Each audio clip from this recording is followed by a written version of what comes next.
হাই everyone, আজি আপোনালোকক ইমানেই ধুনীয়া ধুনীয়া বস্তু কেইটামান দেখাবলৈ লৈছোঁ। আচলতে বেবী গাৰ্লৰ ফ্ৰক হয়।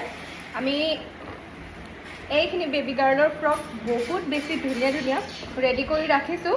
এতিয়া প্ৰেছ কৰি আমি পেকিং কৰিম বুলি তাৰ আগতে আপোনালোকক দেখাই দিওঁ। প্ৰথমটো ডিজাইন হৈছে এইটো 1 ইয়াৰৰ কাৰণে বনাইছোঁ। বহুত বেছি মৰম লগা একদম। লগতে ইয়াৰ লগত জোতাও আছে, খুব মৰম লগা।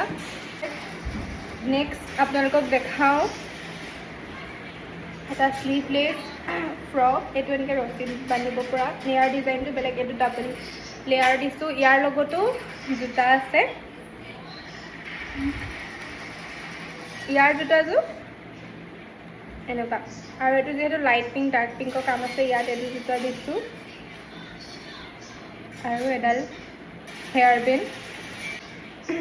আমি ভাবোঁ যে আমাৰ ভাগ্যখন বহুত বেছি ভাল, যাৰ কাৰণে আমি ইমান ধুনীয়া ধুনীয়া ড্ৰেছবোৰ ৰেডি কৰি থাকিবলৈ চান্স পাইছোঁ। আপোনালোকে আমাক দিছে, আৰু এইটো ফ্ৰকটো আপোনালোকে দেখিছে।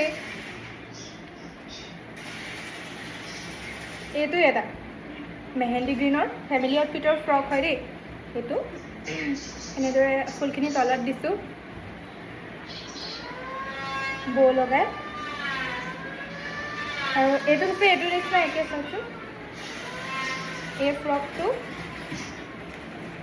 আৰু এইটো ফ্ৰক একেই হয়, কিন্তু একেজন কাষ্টমাৰৰ কাৰণে নহয়। এইটো আমি ফাৰ্ষ্ট বনাইছিলোঁ, তাৰপিছত এইটো আমি ছেকেণ্ডত বনাইছোঁ। কেনেকুৱা লাগিছে জনাব আপোনালোকৰ আমাৰ এই মৰম লগা ধুনীয়া ধুনীয়া ফ্ৰককেইটা।